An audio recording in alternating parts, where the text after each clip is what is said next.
The topic is the sampling distribution for sample means X bars.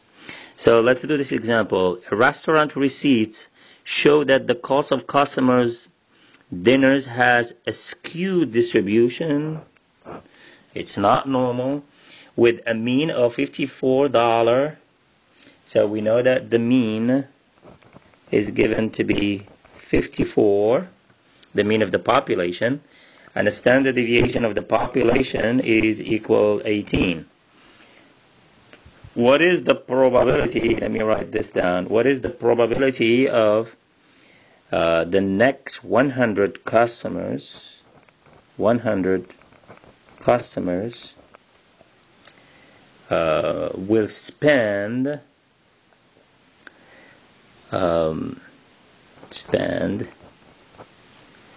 at least $5,800, so bigger or equal than $5,800 on a dinner, right?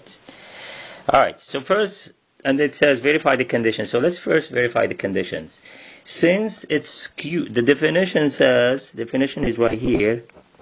It says the sampling distribution of the sample means is normal if 1, 2, 3 is met, or 1, 2 is met, or are met.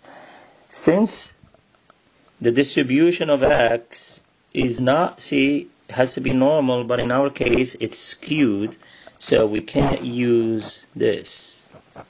Now we have to use this. Is the sample SRS? So let's check the SRS. A restaurant receipt show that blah blah blah. What is the probability? It didn't say anything, so we're just gonna assume that the sample is drawn randomly. Now we need to check if n is bigger or equal than 30. Yes, n is equal 100. So n is equal 100, bigger or equal than 30. And we know that this is finite. The standard deviation is 18, finite. So we're okay. Now, what does that mean? Probability of 100 customers spend 5,800. Because remember, the only one we can't use the distribution of X. Distribution of X, we said it's skewed. Maybe skewed to the left. It's not normal. We know it's not normal. This is distribution of X. Now, distribution of X bars, we know it's normal. So we can use that one.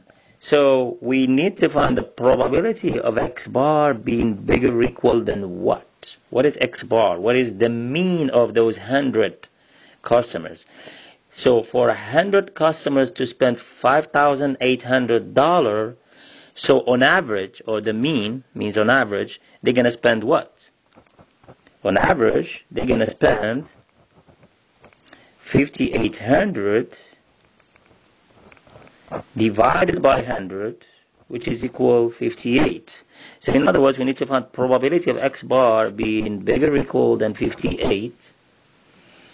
So we know, so how do we find it? We first need to find the mu X. By definition, this is equal to mu, right? The mean of all X bars.